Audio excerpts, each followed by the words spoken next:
Hi, I'm Rita Wilkins, also known as the Downsizing Designer. So it's Tuesday night, and I always talk about something downsizing, decluttering. So does the amount of clutter in your parents' home scare you? If not, it should. If you're in the midst of decluttering or clearing out your parents' home, you're probably experiencing a roller coaster of complicated and very unexpected emotions about the mess that they might have left behind.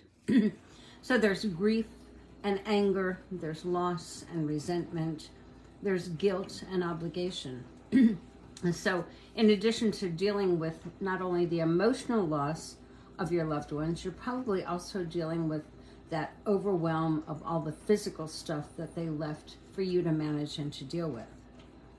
And as you walk through many of the rooms, they're left almost the same way that they were before.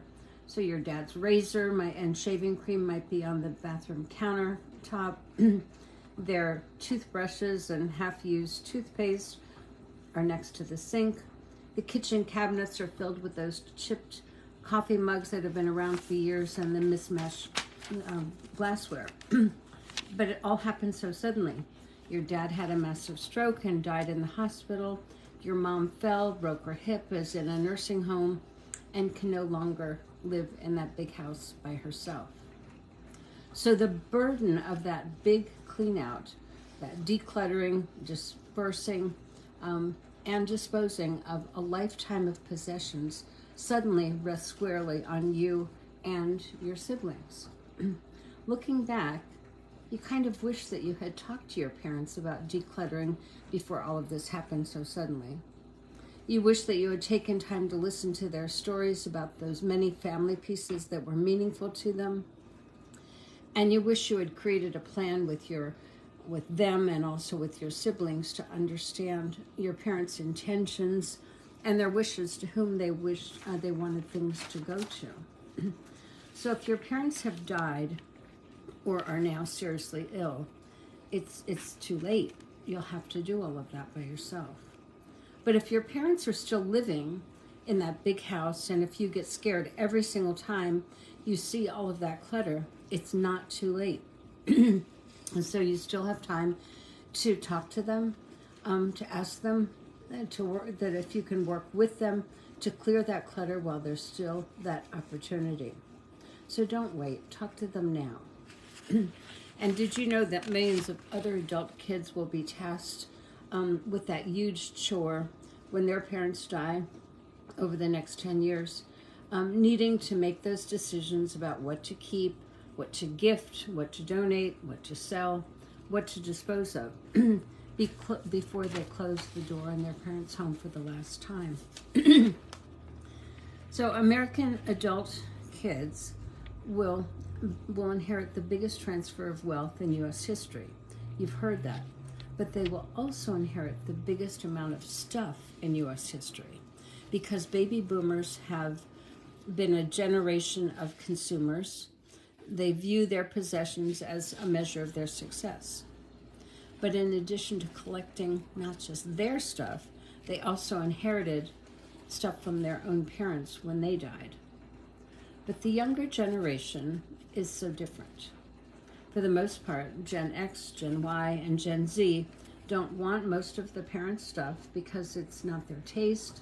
They're choosing not to collect like their parents did, and they're preferring to live with less, and that means a lot less. That's why the amount of stuff in your parents' home right now should scare you, because you are likely the ones that are going to have to declutter it if they do pass on. And at the same time, as many of you have shared with me, and this is really quite interesting, that it serves as a wake-up call for you too, that if your own clutter scares you, take the time right now to look at your possessions, start decluttering your own stuff, so that when you're gone, your kids won't have to take care of this too. So starting now, talk to your parents, talk to your own kids about stuff that you and your parents want to pass on to that next generation. Let them know what your intentions are. Find out what your parents' intentions are for who they want certain things to go to.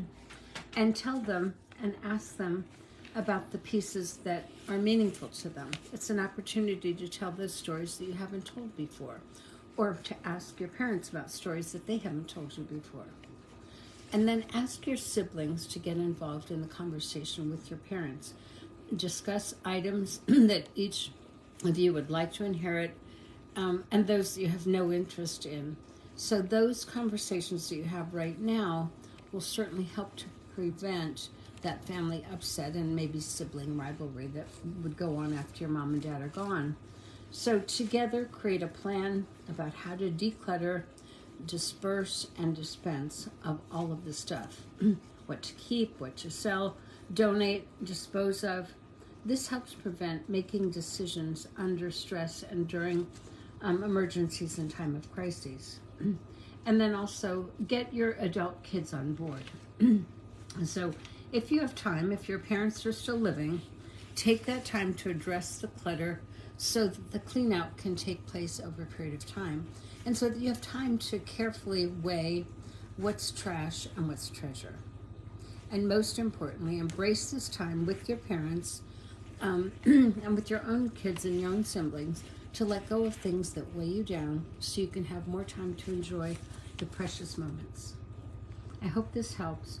Please comment, and if you have interest in more of this kind of content, go to my website, Rita Wilkins at ritawilkins.com. I'd love to hear your feedback, and I always look forward to getting new ideas for what to talk about during the coming months. Thanks. Have a good night.